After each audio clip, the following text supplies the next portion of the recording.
and lift off. The crew of Artemis II now bound for the moon. Humanity's next great voyage begins. Wow, that's a very inspiring story. I can see why people want to believe this stuff. You know, people like the narrative. They like it. Man has become a god. That's what this is about. Man ascended into heaven. We can all become gods now. And of course, Artemis is a goddess, ancient Greek goddess. And Apollo is Artemis's twin brother. So we got Apollo, the Apollo mission. Oh, wait, hold on. It's starting to fall down. I thought it's supposed to go up. The moon's that way. The moon is up. It's a full moon, too, by the way. I saw it last night. All right, it's a full moon, April 1st, April Fool's Day. The moon is up there, but now the rocket's going down. If you're going to go to the moon, you should go up. But that shows what little I know. Obviously, I don't understand how the world works because the moon is up there, but according to NASA, it's down there. As long as everyone believes the story, you don't want to be the guy raising your hand. It's like, hey, wait a minute. Why is the rocket going down? And everyone's like, oh, come on, you idiot. Don't you understand space? Yeah, so full moon, April 1st. Good time to launch the Artemis II mission because Artemis is the goddess of the moon. In Latin, the Roman goddess Diana kind of merged with the Greek goddess Artemis, or the goddess of the Ephesians, really, which is modern-day Turkey. Virgin, this is a virgin goddess of fertility. Hunting, but that's because hunting is a source of nourishment, kind of very similar to a Mother Earth goddess. Oh, there's Diana. It's a rare photo of Princess Diana, otherwise known as Artemis. In Greek, Diana is Artemis. Artemis portrayed as an Amazonian. Artemis portrayed as an Amazonian. So there's the goddess of fertility. There's the goddess of hunting and war, the hunter. This is Artemis. Artemis was a bit androgynous. Artemis has masculine and feminine qualities. Artemis was a virgin, and this is Virgin Mary. Virgin Mary crushing the serpent. So the Hebrew says he, the Latin says she, the King James says it shall bruise thy head. And this is basically considered to be a messianic prophecy. So according to the Latin Vulgate, which was the main Bible and kind of still is of the Roman Catholic Church, she is the Messiah. And who is she? Because she will crush the head of the serpent. But really what this is doing, see, this whole man going to space narrative, it's really this right here, Genesis 3:5, which is basically quoting the serpent. All right, the serpent said unto the woman, ye, and the serpent did speak. King James English, by the way, little known fact. Ye shall not surely die, for God doth know that in the day ye eat thereof, then your eyes shall be opened, and ye shall be as gods, which I do believe this is the better translation, by the way, gods, Elohim. It could be God, capital G, singular, or small g, gods, plural. I think in context it probably is small g, gods. You shall be as gods. Apollo went to the moon and mankind became a god. Mankind ascended to heaven. Going to space, mankind has ascended into heaven. The heaven and earth have united again. Mankind has gone to the other realm. How art thou fallen from heaven, O Lucifer, son of the morning? For thou hast said in thine heart, I will ascend into heaven. I will exalt my throne above the stars of God. I will ascend above the heights of the clouds. I will be like the Most High. Isn't that what we all want? Yet thou shalt be brought down to hell, to the sides of the pit. So they transliterated the word Lucifer, and Lucifer became a rock star, a pop culture phenomenon. But unfortunately, Lucifer doesn't really exist. It's just a Latin word of Hellel, which really means morning star, or it's actually Venus. And Venus is a star, by the way, not a planet. So here's an English version of that. How you are fallen from heaven, O day star, son of dawn. You will taunt the king of Babylon with these words. So these words that follow are about the king of Babylon. Look how you have fallen from the sky, O shining one, king of Babylon. How did the king of Babylon get way up there in heaven, in space? Well, he wanted to be a god, all right? Wasn't Lucifer a musician in heaven? Oh, look at this, Ezekiel 28. Thy tabrets and of thy pipes. Well, there you go, proof text. Well, isn't this about Lucifer? Isn't this about Satan jamming up there in heaven? He's like jamming. He thought he was so great, and then he was cast down. The prince of Tyre. Tyre is a city that had a prince, a ruler who said, I am a god, okay? Once again, a man wanted to become God and even claimed to be God. Kind of like today. Sometimes the emperors do that today still. Sometimes we all kind of do that in our own way. I remember when I started drinking, it was like, I think that's what it was. It's like you light up that crack pipe and you feel like a god. For me, it was alcohol. For some people, it's Oreo cookies. You feel like a god in that moment, and it's the greatest feeling in the world. Yet you are but a man and no God. Will you still say, I am a god, though you are but a man and no God? So it's about a man who thought he was a god, and then it goes into this kind of poetic kind of thing. This is like a poem. Now, there's legitimate debate. Well, is this talking about the serpent in the garden? Is this talking about Satan? And then they're kind of relating the story of Satan back to, the king of Tyre. That's kind of a legitimate argument, but I think this talking in this context is more about man and good old Adam. Even good old Adam, as we saw in Genesis 3, was tempted by the serpent who said, you will be like the gods. You'll be like God. You too, Adam, can be a god. And that's humanity's addiction to sin. Because when we rebel against God, it makes us feel like a god. Just like when I used to crack open the bottle of Jack Daniels and wash it down with a beer. Mankind is addicted to sin. We want to be God. Well, guess what? We didn't create this terrarium. We just live here. So I think this is about Adam. Adam was in Eden, the garden of God. So this whole thing, it's really about the king of Tyre, but now he's saying, you're just like Adam. All human kings want to be God. Isn't there a saying, absolute power corrupts absolutely? That's basically the deal, all right? Well, Adam wasn't a cherub. Well, he was. He was the guardian. He was a human, but his job function was to take care of the garden, right? The holy mountain of God, that's the Garden of Eden, all right? All right, this whole earth is a giant temple.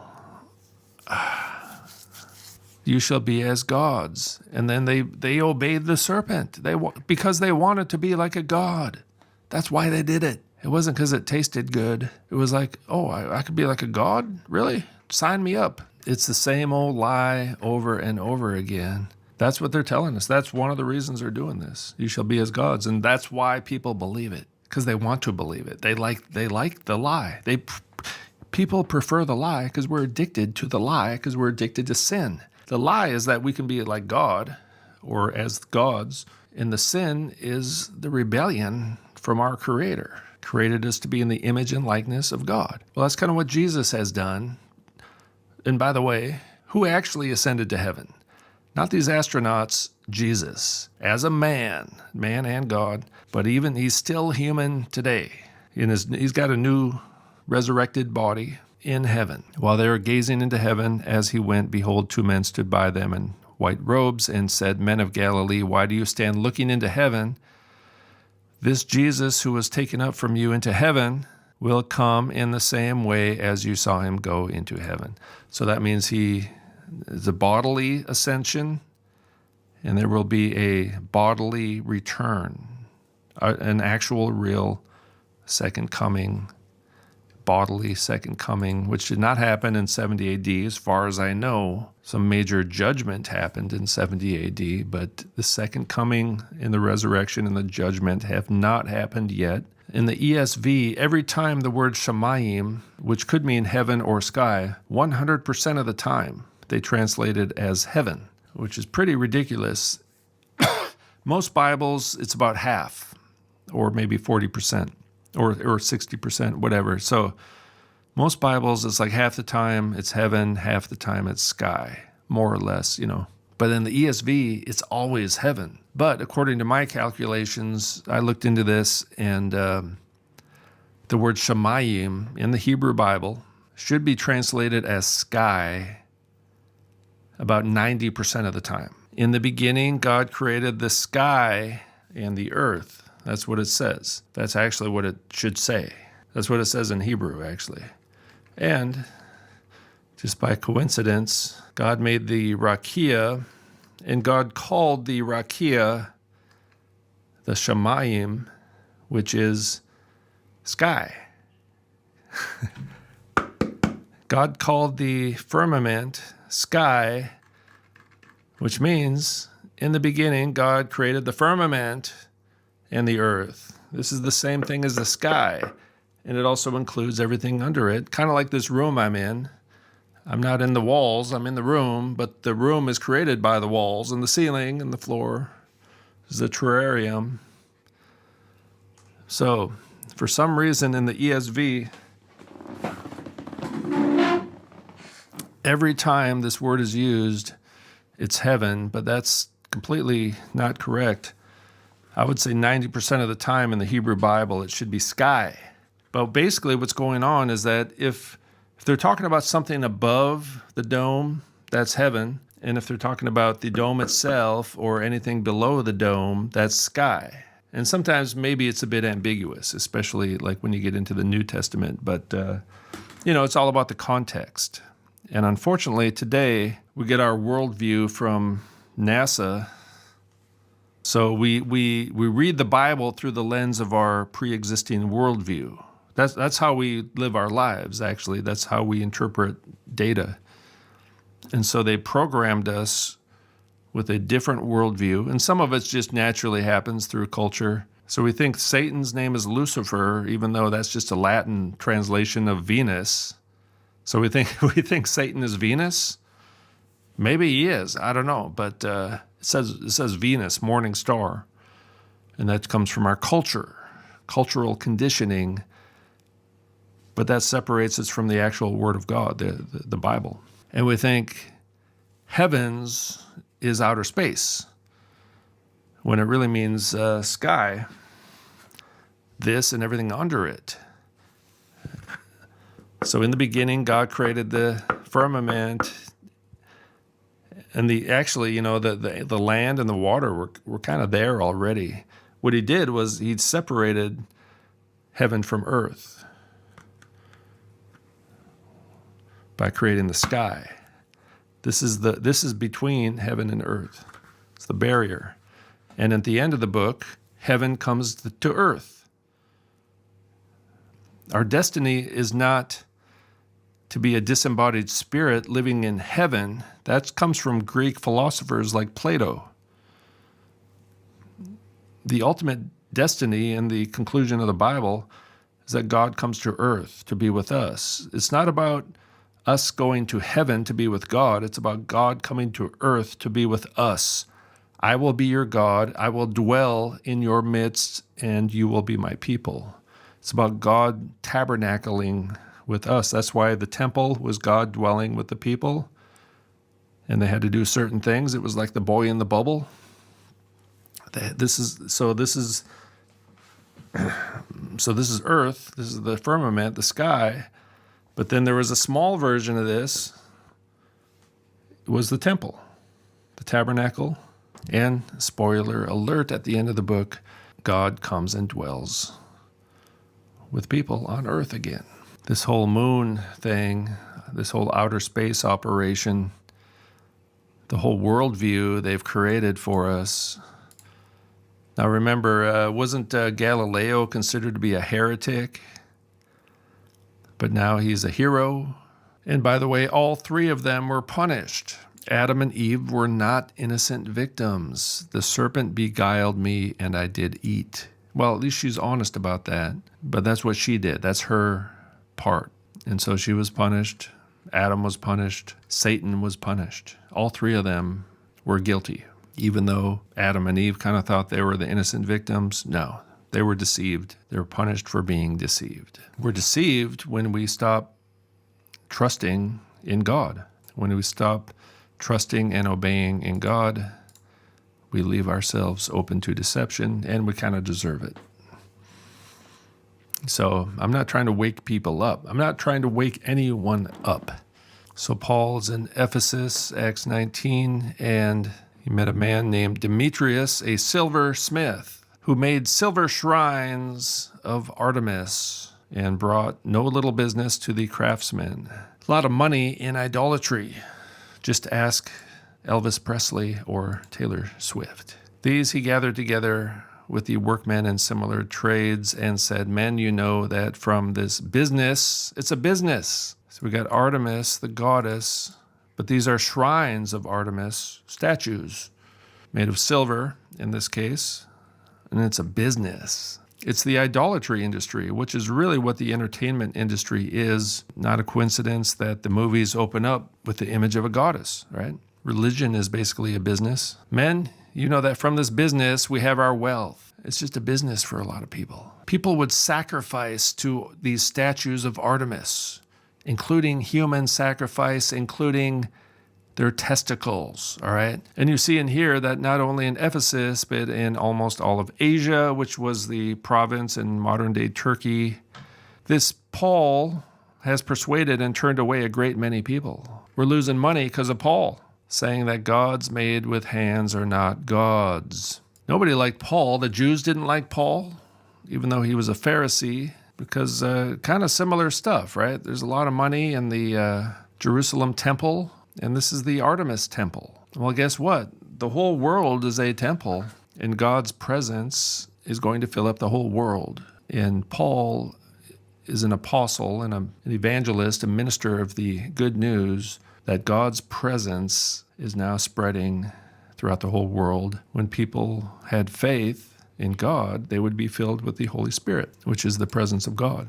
And they were filled with the Holy Spirit even though they were not circumcised, even though they didn't sacrifice the animal. And there is danger not only that this trade of ours may come into disrepute, but also that the temple of the great goddess Artemis may be counted as nothing. Oh no. Well, this is the real temple here, all right? The whole world is a temple of God, but the demons have set up little temples here and there with their little statues. People make their little offerings so they might get lucky, and that she may even be deposed from her magnificence.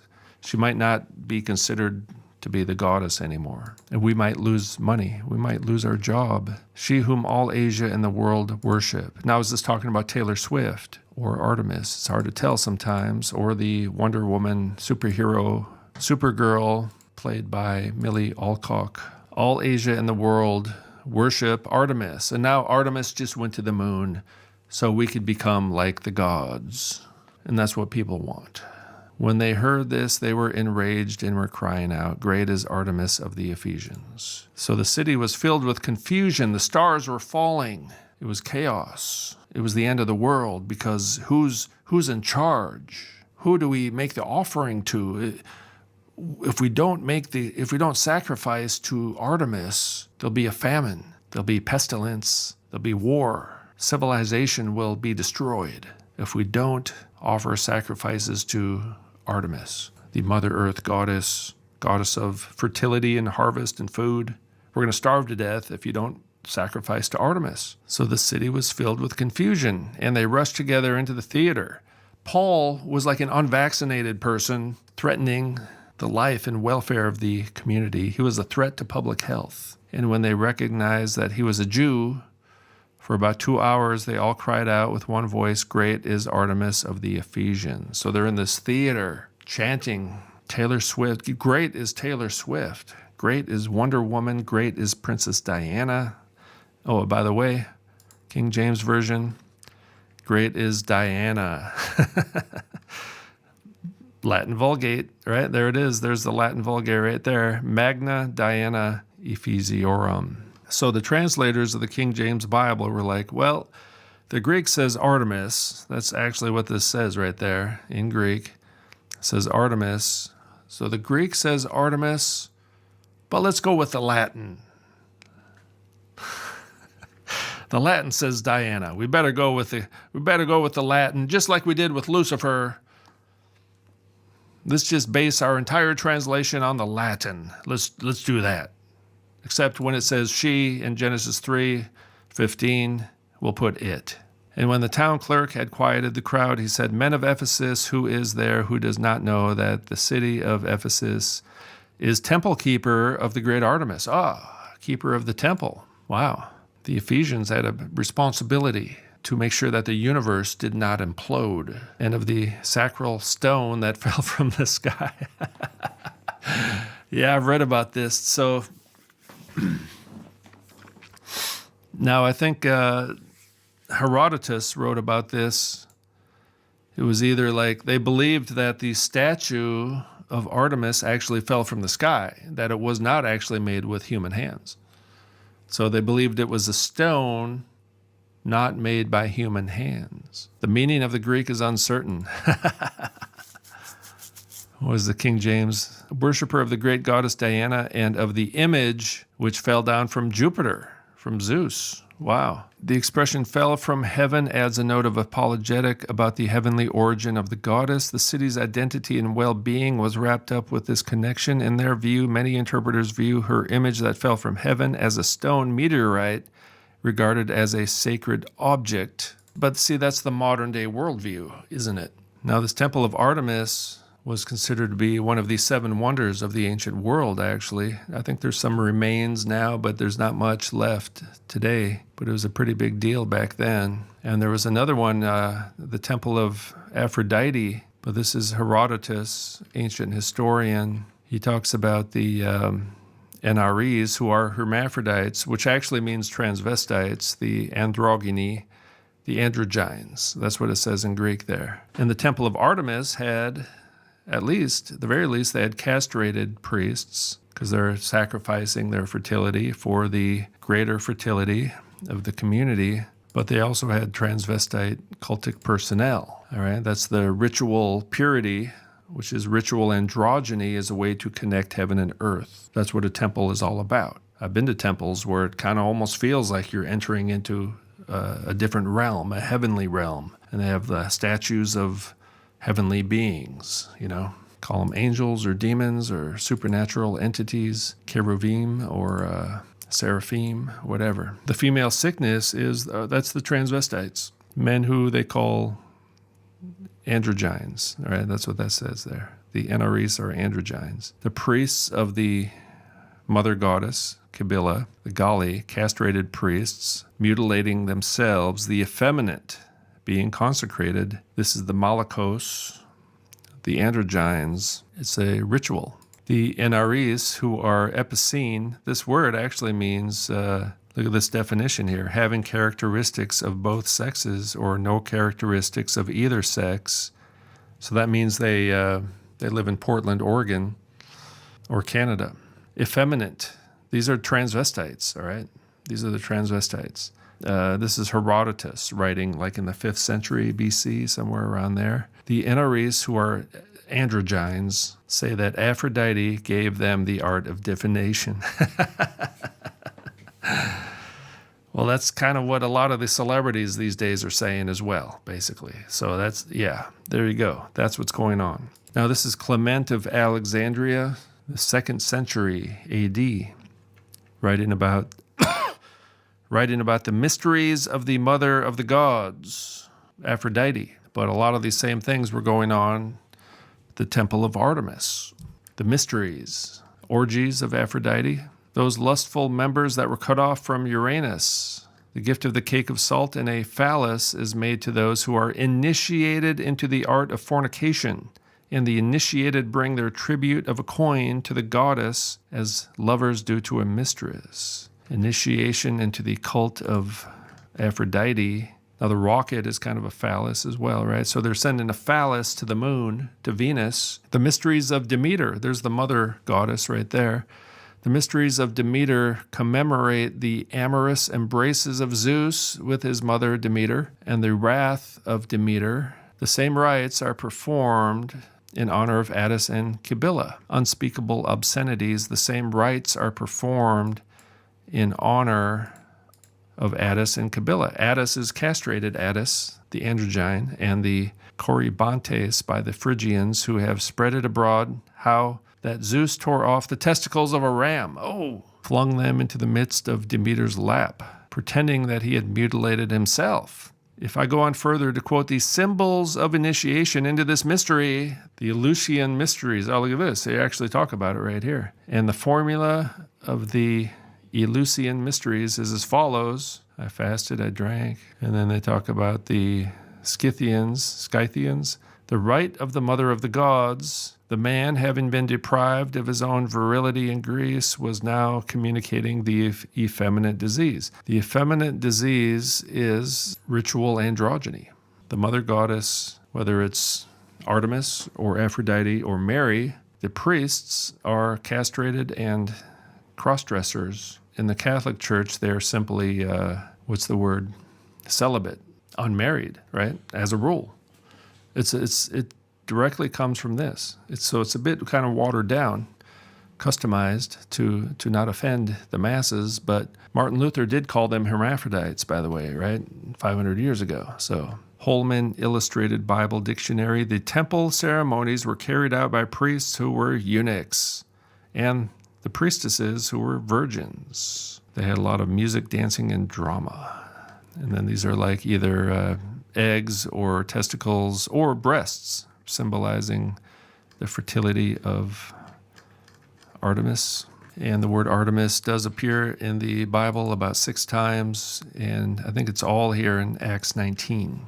Now, they say these operations cost like $100 billion or something. It does kind of make you wonder where all the money goes. Same with war narratives. Where does all the money really go? Where does the tax revenue really go? How much does it cost to deceive the masses? All right, so in summary, the purpose of the moon landing narratives are that we will be like the gods, or we will be like God. Man has ascended to heaven, when really Jesus is the one who ascended to heaven already. And humanity said, in your heart I will ascend to heaven. Above the stars of God I will set my throne on high. I will make myself like the Most High. But those who are proud and arrogant and skilled in political intrigue will be brought down to Sheol, the far reaches of the pit. Daniel 7:13, I saw in the night visions, and behold, with the clouds of heaven, there came one like a son of man, and he came to the Ancient of Days and was presented before him. And to him was given dominion and glory and a kingdom, that all peoples, nations, and languages should serve him. All nations. His dominion is an everlasting dominion, which shall not pass away, and his kingdom one that shall not be destroyed. That's actually the good news. That's the evangelion right there. So I think with that, I'll conclude the video. Thanks for watching. Have a great day. My wife got these gym shorts. I don't think she bought it because it said NASA. I think she just bought it because it would fit me. But it was like, $5 or something. NASA short pants I can wear to the gym. Pretty cool. And even on the back, there it is right there, NASA. So I got my official NASA uniform.